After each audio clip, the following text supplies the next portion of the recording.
Amber Heard took to the stand the other day to begin her testimony as her ex-husband Johnny Depp sues her for defamation in Fairfax, Virginia. During this testimony, she recounted a story that once made headlines back in July of 2020. Amber claimed that Johnny Depp had dangled one of her dogs out of a moving car window while he was howling like an animal. She claimed that the incident took place in March of 2013 after Depp had consumed copious amounts of, let's call it white powder for lack of a better term that YouTube won't let me say. On top of that, she alleged that he had been consuming lots of hard liquor through the night as well and was repeatedly accusing her of infidelity. During her testimony, Ms. Heard said, "He grabs this teacup Yorkie and holds Boo out of the window of the moving car, and he's howling like an animal while holding the dog out of the window, and everyone in the car, I'll never forget it, everyone just froze. No one did anything." She then spoke about how when this was happening, they were on their way to a photo shoot that Depp was already late for. She also mentioned how people from the shoot were constantly texting her asking where he was, but when they arrived, everyone seemed to be faking a smile and pretending like they weren't bothered by his tardiness. She went on to testify that Depp had a bit of a Jekyll and Hyde dynamic where he would be sweet while he was sober and then launch into binges of snorting powder and drinking liquor, which would then make him more controlling and violent. Over time, Amber said that he became increasingly paranoid and would falsely accuse her of infidelity with her friends and former partner. The evening before the incident where he allegedly held Boo out of the window, he apparently also tried to burn a painting that one of Amber's former partners made for her.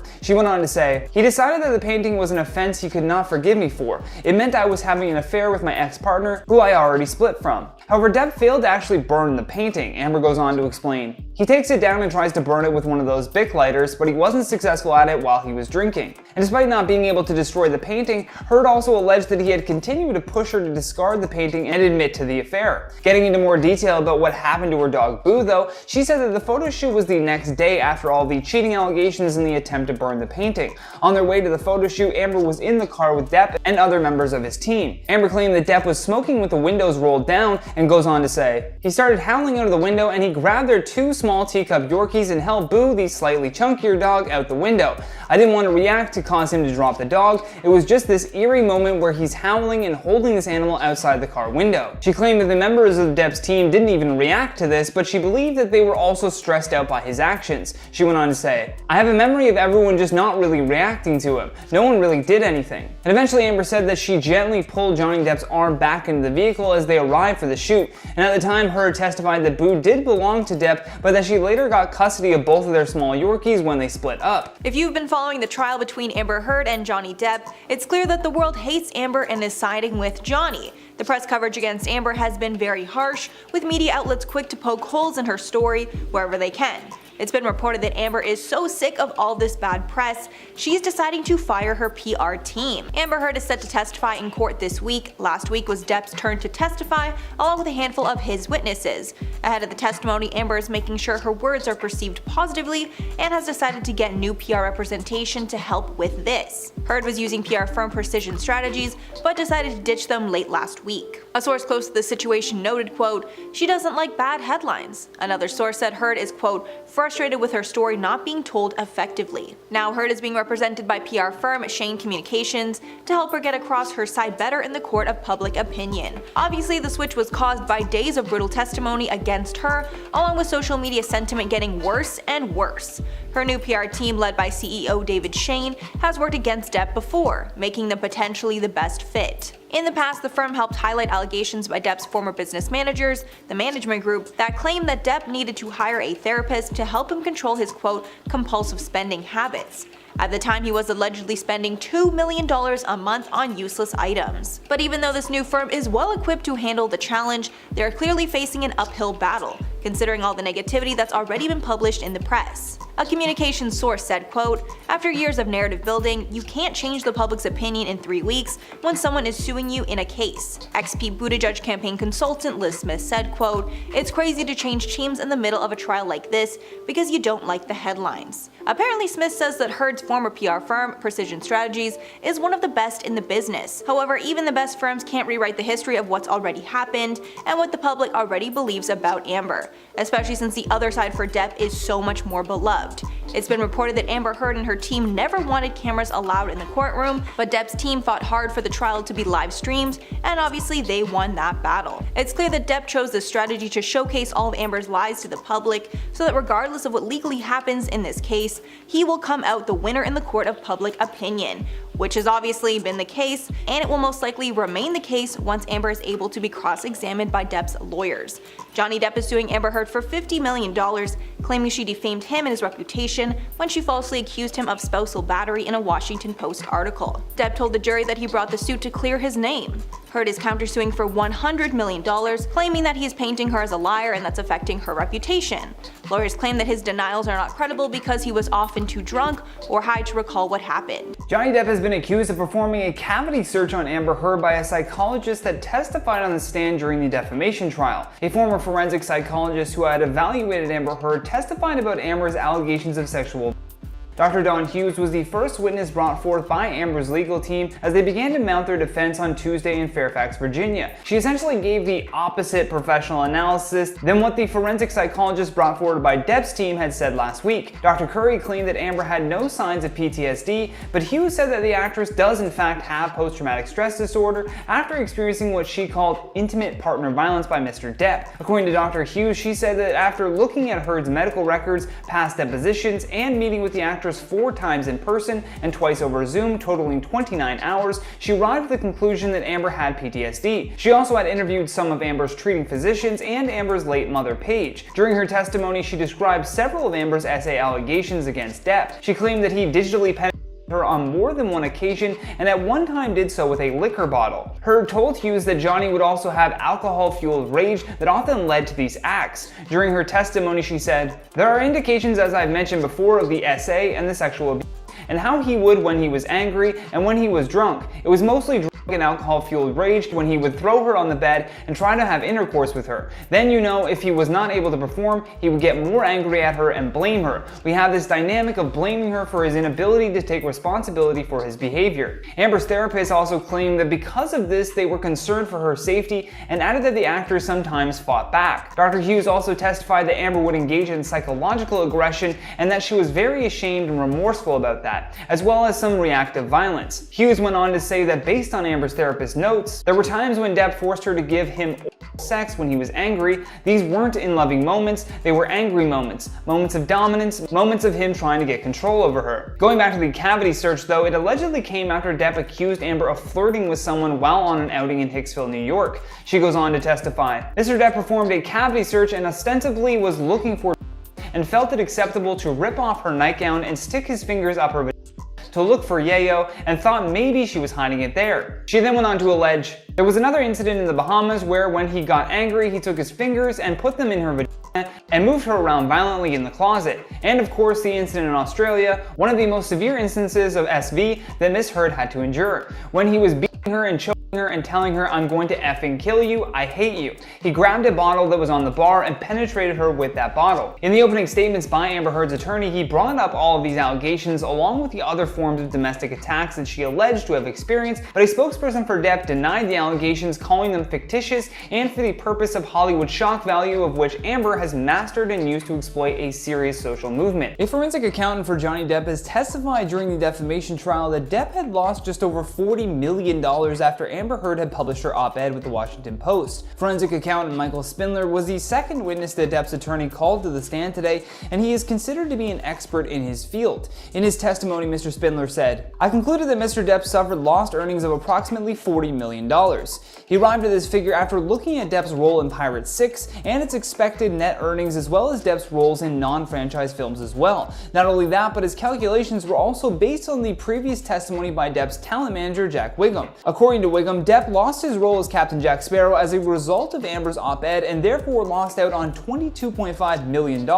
He also made an estimated $17.5 million in 2017, which Wiggum had referred to as a typical year of earnings for the actor. So at that rate, Mr. Spindler said that along with losing his role in Pirates 6, Depp would have earned $40 million during the time of this op-ed's release. He explained he also reviewed the accounting records, trial exhibits, depositions, trial testimony, and other documents following the 2018 op-ed to to arrive at this conclusion, although it wouldn't be a trial if Amber's defense didn't get a chance to grill Mr. Spindler and his expert analysis. During the cross-examination, Amber Heard's lawyer J. Benjamin Rottenborn clarified that the information Mr. Spindler presented did not use in his analysis. He noted that Mr. Spindler did not look into the impact that the Sun newspaper's article in 2018 had affected his income, that the lawsuit Depp brought against the publisher of that article, that any evidence of alleged attacks against Heard from that lawsuit had affected him, along with Depp's drug or alcohol use or worsening box office performances of Depp's films over time had also impacted this $40 million loss. In response, Spindler said, "I'm not acknowledging any of this being accurate, I'm just saying that wasn't part of my calculation." He also questioned Mr. Spindler if he looked into the impact that Heard filing for the restraining order against Depp had affected his income as well. Spindler replied that since he was looking into the loss of bookings using 2017 as the base year, any activity that preceded that would have been baked into those calculations that way. However, Rottenborn focused back in on the fact that Depp had earned more in 2020 than in 2016 and in 2018, which would have been well after Amber's op-ed had been published. He also questioned Mr. Spindler on the other lost opportunities that he believed were a result of the op-ed. However, Spindler could not identify any television or marketing opportunity that Depp had lost, but added that this was not the nature of his report. In his redirect, Spindler explained though that 2017 was the best year to use for his analysis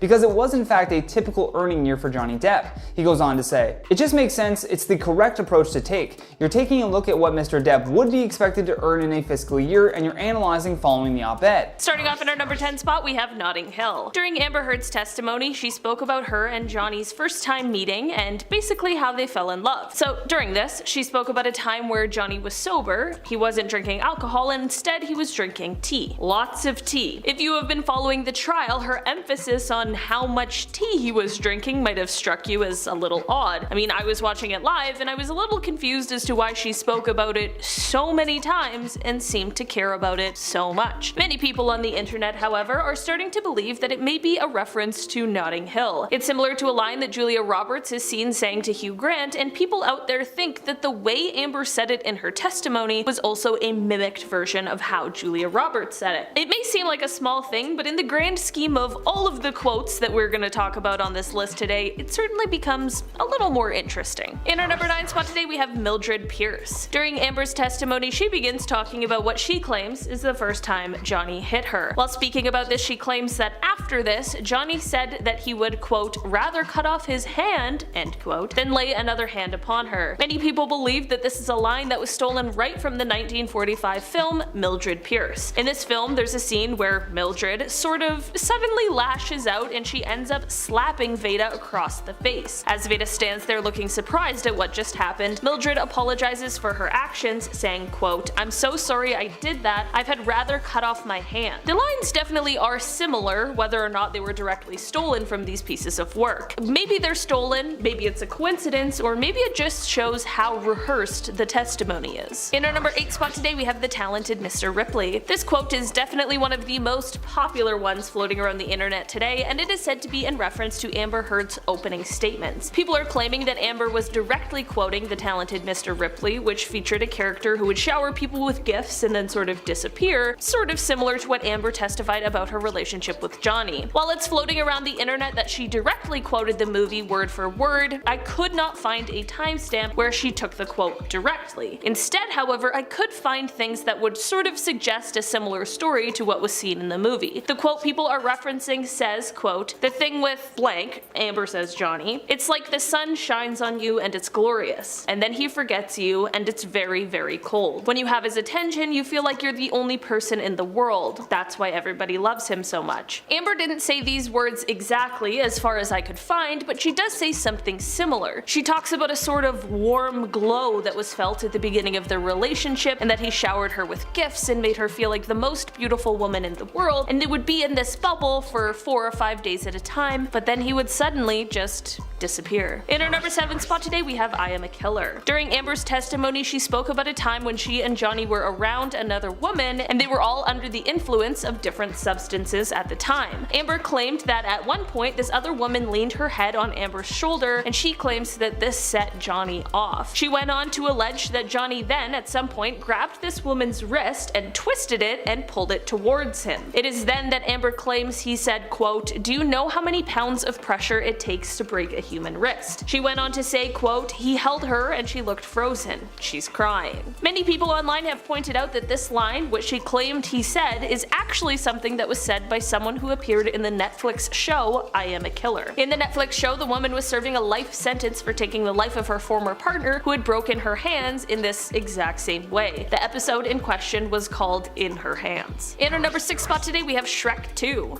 Okay, this one is certainly probably the silliest on this list and definitely a little on the satire side, but the internet will always be undefeated in seeing something and running with it. This is a moment in the trial that someone on TikTok was quick to point out was kind of similar to a moment in Shrek 2 of all of the movies that exist. In the Shrek clip, Prince Charming is looking around going, "Whoa, what happened here?" In this TikTok clip, it quickly cuts to Amber, who says the exact same thing almost in the exact same way. I would definitely like to assume that she did not steal a line from Shrek 2 for her testimony, but at this point, really, anything is possible. In our number 5 spot today, we have White Chicks. During Amber Heard's first day of testimony, she told quite a frightening story that she alleges is a real and true thing that Johnny did. She explained that there was a point where she had called Depp's sister, who is said to have showed up later to help remove Depp from the home, but as they were driving in the car, she told a terrible tale of what she says happens. She said, quote, "He has the window down. At some point he starts howling out the window and he grabbed Boo, his dog, a slightly chunkier teacup Yorkie. He grabs Boo and holds Boo out the window of the moving car. He's howling like an animal while holding the dog out of the window." She does go on to explain how everyone reacted in this situation,